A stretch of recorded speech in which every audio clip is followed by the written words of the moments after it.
सदर अभिवादन आप सभी का। आज एक ऐसे भूगोलवेत्ता को देखा जाएगा जिन्होंने हम्बोल्ट की भांति सुदूरवर्ती प्रदेशों की, दुर्गम क्षेत्रों की, अगम्य क्षेत्रों की यात्राएं किया और अपने कुछ अनूठे कार्यों के लिए, प्रादेशिक अध्ययन के लिए, प्राकृतिक विज्ञान के अध्ययन के लिए जाने जाते हैं। तो आइए देखते हैं कि ये नए भूगोलवेत्ता कौन हैं, इनका क्या नाम है और इन्होंने अपने जीवन में कौन कौन से महत्वपूर्ण भौगोलिक योगदान दिए। तो इनका नाम है हेटनर।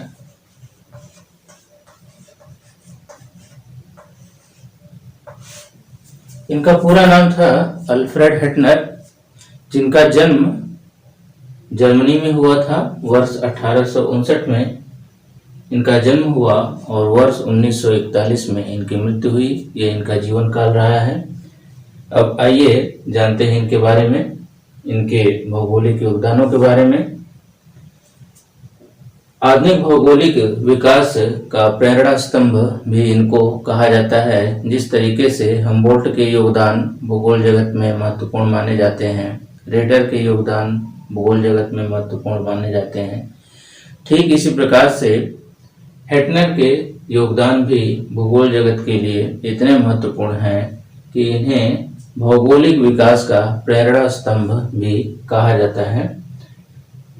हम्बोल्ट की भांति इन्होंने एशिया, यूरोप, अफ्रीका और दक्षिणी अमेरिका के अगम्य और सुदूर प्रदेशों की यात्राएं किया। ऐसे प्रदेशों की इन्होंने यात्राएं किया जो आसानी से पहुंचने योग्य नहीं थे, फिर भी इन्होंने हम्बोल्ट की भांति यात्रा किया और लंबी यात्राओं के क्रम में इनके द्वारा इतनी यात्राएं की गईं कि एक समय इन्हें पैरों से चलना मुश्किल हो गया।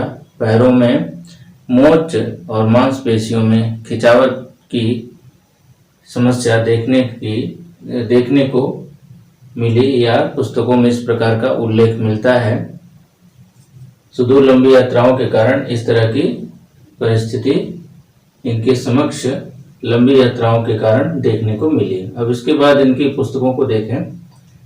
इनकी जो महत्वपूर्ण पुस्तकें हैं यहाँ पर कुछ दी गई हैं।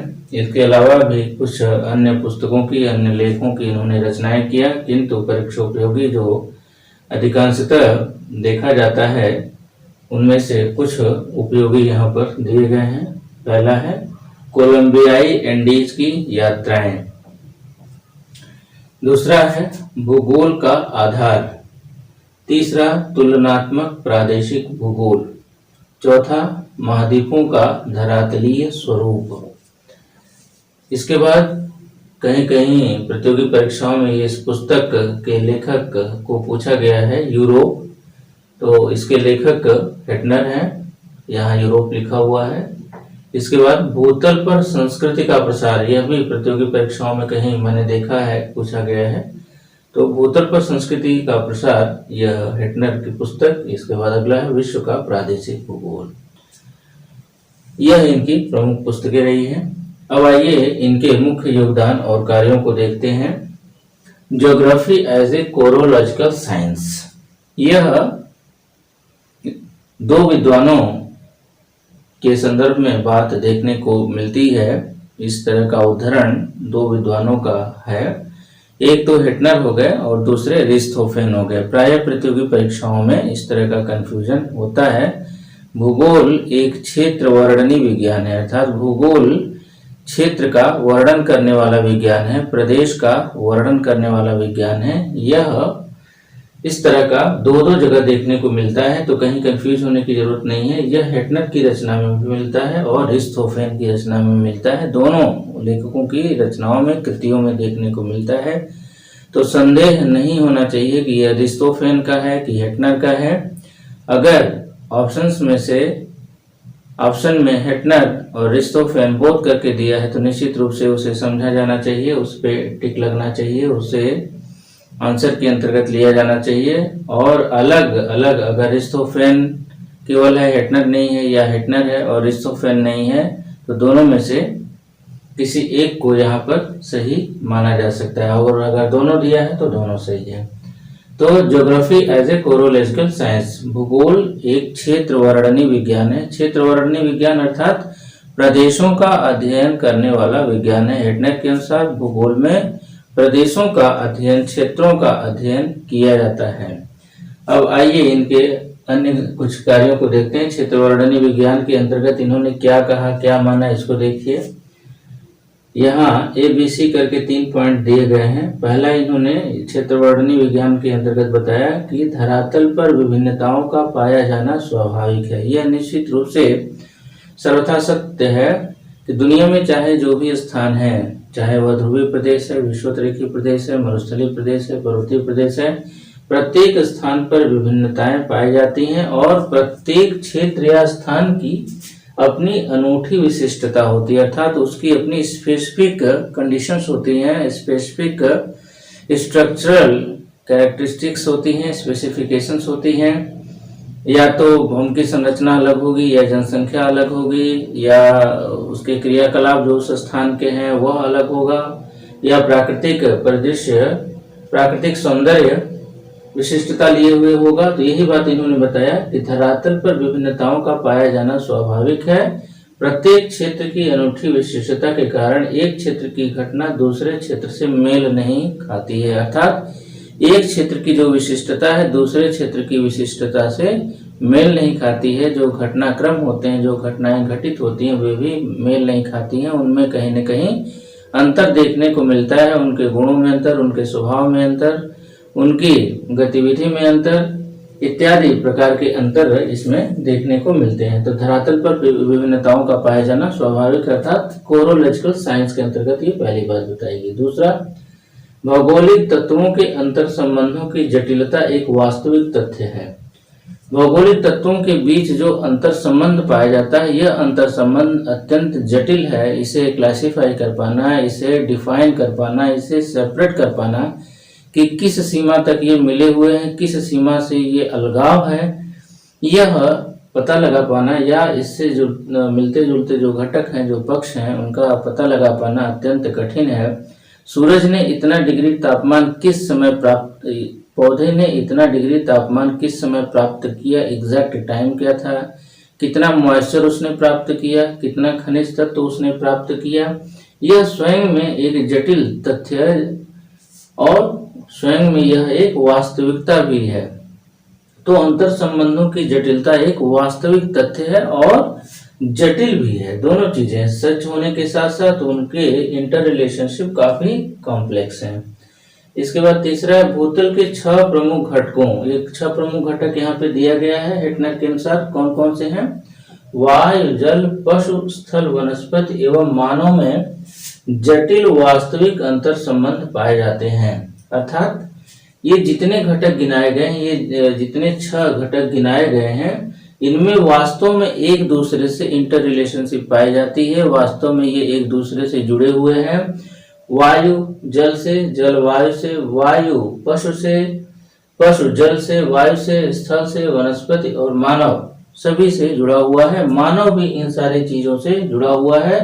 मनुष्य स्थल खंड पर निवास करता है, उसका संबंध वनस्पतियों से भी है, पशु से भी है, जल से भी है, वायु से भी है, और इन सभी के संबंध एक दूसरे से हैं। अर्थात सभी एक दूसरे से कहीं न कहीं मिंगल हैं, एक दूसरे से मिक्स हैं, एक दूसरे से जुड़े हुए हैं। आप एक दूसरे से इनकी संबद्धता है और यह अंतर संबद्धता वास्तव में पाई जाती है। और इस अंतर संबद्धता में कहीं न कहीं वास्तविक जटिलताएं भी या विशिष्ट जटिलताएं भी देखने को मिलती हैं। इन्हें अलग नहीं किया जा सकता, इन्हें सेपरेट कर पाना बड़ा ही मुश्किल है। तो ये 3 चीजें geography as a chorological science के अंतर्गत हेटनर के द्वारा बताई गई। इसके बाद और भी इनकी कुछ विशेषताओं को देखिए। इन्हें अग्रगण्य विधि शास्त्री, लीडिंग मेथडोलॉजिस्ट भी कहते हैं। परीक्षाओं में पूछा गया है कि कुशल विधि शास्त्री या दिए गए विद्वानों में लीडिंग मेथडोलॉजिस्ट या मेथडोलॉजिस्ट के रूप में, विधिवेत्ता के रूप में, विधि शास्त्री के रूप में किसे जाना जाता है? तो इसका उत्तर है हेटनर। इसके बाद प्रदेशों का अध्ययन भूगोल का मुख्य उद्देश्य होना चाहिए, या इनके अनुसार प्रदेशों का अध्ययन भूगोल का मुख्य उद्देश्य है। अर्थात भूगोल में प्रदेशों का अध्ययन किया जाना चाहिए, क्षेत्रीयता का अध्ययन किया जाना चाहिए, क्षेत्र के अनुसार अध्ययन किया जाना चाहिए। यह हेटनर के विचार हैं। तो प्रदेशों का अध्ययन भूगोल का मुख्य विषय होना चाहिए। इसके बाद अगला है भौतिक कारकों को अधिक जबकि सांस्कृतिक कारकों को कम महत्व दिया। प्रकृतिविद्या शुरू में बताया गया कि प्राकृतिक विज्ञान में इनकी ज्यादा रुचि थी, अर्थात भौतिक घटकों को ये ज्यादा महत्व देते थे जबकि सांस्कृतिक घटकों को कम महत्व। भौतिक घटक मतलब प्रकृति निर्मित घटक, प्रकृति स्वरूपित घटक या प्रकृति से संबंधित जो घटक थे उसको इन्होंने अपने अध्ययन में, अपने अनुभव में, अपने लेखों में ज्यादा शामिल किया। जबकि मानव रचित जो घटक थे, मानव रचित जो पक्ष थे उससे संबंधित जो चीजें थी, जो घटक थे, जो कारक थे, उसको इन्होंने कम महत्वपूर्ण माना या कम महत्व दिया है। इसके बाद अगला है भूगोल इडियोग्राफिक अर्थात प्रादेशिक विज्ञान है, न कि सामान्य विज्ञान। सामान्य मतलब भौतिक विज्ञान से संबंधित है, भूगोल का संबंध प्रादेशिक विज्ञान से। इडियोग्राफिक शब्द बीच बीच में प्रतियोगी परीक्षाओं में मैंने देखा है, पूछा गया है। तो इडियोग्राफिक अगर कहीं आता है तो उसका संबंध हो जाएगा हेटनर से। तो भूगोल इडियोग्राफिक है, न कि सामान्य। अर्थात इसका जो मूल अध्ययन विषय है हेटनर के अनुसार वह इडियोग्राफिक है, न कि सामान्य या भौतिक भूगोल के रूप में। इसके बाद अगला है मानव से प्रकृति की ओर। इनका एक विचार और भी देखने को मिलता है। इन्होंने अपनी रचनाओं में, अपने कृतित्व में प्रकृति को विशेष महत्व दिया और मानव समुदाय को कहीं न कहीं प्रकृति से जुड़े रहने की बात बताया, मनुष्य को प्रकृति के साथ संबद्ध रहने की बात बताया, प्रकृति को कोऑपरेट करने की बात बताया। तो मानव से प्रकृति की ओर अर्थात मनुष्य को सदैव प्रकृति के साथ सहयोगी रवैया होना चाहिए या सहयोगी स्वभाव होना चाहिए। तो यही बात इन्होंने मानव से प्रकृति की ओर का समर्थन करते हुए अपने लेखों में स्थान दिया। इसके बाद अगला है अनूठेपन का सिद्धांत, थियरी ऑफ यूनिकनेस के प्रतिपादक। तो अनूठेपन के सिद्धांत से तात्पर्य ये है कि इनके द्वारा जो भी कार्य किए गए उसमें कहीं न कहीं प्रकृति के अंश, प्रकृति के विशिष्ट पक्षों के अंश, प्रकृति के विशिष्ट घटकों के अंश उसमें शामिल किए गए, जिसे अनूठेपन के सिद्धांत के रूप में जाना गया और उसके प्रतिपादक ये माने गए, उसके समर्थक माने गए। ये अनूठेपन के सिद्धांत के समर्थक थे या प्रणेता भी इनको कहा जा सकता है। तो प्रतियोगी परीक्षाओं के लिए यह भी महत्वपूर्ण पॉइंट, अनूठेपन के सिद्धांत के प्रतिपादक कौन थे? हेटनर थे। Theory of uniqueness. इसके बाद 8वां है लैंडशाफ्ट कुंडे अर्थात भूदृश्य विज्ञान शब्द के प्रणेता एवं समर्थक। जैसे रिटर ने अर्ड कुंडे, लांडेर कुंडे शब्द का प्रयोग किया अध्ययनों के लिए, प्रादेशिक अध्ययन के लिए या अन्य विविध अध्ययन के लिए, ठीक उसी प्रकार से इन्होंने भूदृश्यों के अध्ययन के लिए रिटर की थीम पर नया शब्द लैंडशाफ्ट कुंडे को संरचित किया। इस शब्द के ये प्रणेता और समर्थक माने गए। तो लैंडशाफ्ट कुंडे परीक्षा में आता है तो यहाँ पे कंफ्यूजन हो सकता है, रिटर की बात आ सकती है, रिटर ध्यान में आ सकते हैं, लेकिन यहाँ पर रिटर को ध्यान न दे करके हेटनर को ध्यान देना है, शब्द पे ध्यान देना कि लैंडशाफ्ट कुंडे एक साथ आया हुआ है। तो यह किसका है? यह अल्फ्रेड हेटनर का है। तो इस प्रकार से अल्फ्रेड हेटनर ने विविध रूपीय योगदान दिए और इनके सारे योगदानों में सबसे महत्वपूर्ण प्रकृति को महत्व देना, प्रादेशिक अध्ययन को महत्व देना, यह ज़्यादा देखने को मिलता है। इसके साथ ही यह कठोर नियतिवादी विचारक भी माने जाते हैं। यह नियतिवाद, जैसा कि यहाँ पर देखा गया कि इनके तमाम कार्यों में प्रकृति की झलक मिल रही है, तमाम कार्यों में नेचर से जुड़े हुए जो घटक हैं, जो पक्ष हैं, वो अधिकांशतः देखने को मिल रहे हैं। तो यह एक प्रकृति विज्ञानी के साथ साथ प्रादेशिक अध्ययन को महत्व देने वाले विद्वान थे। धन्यवाद।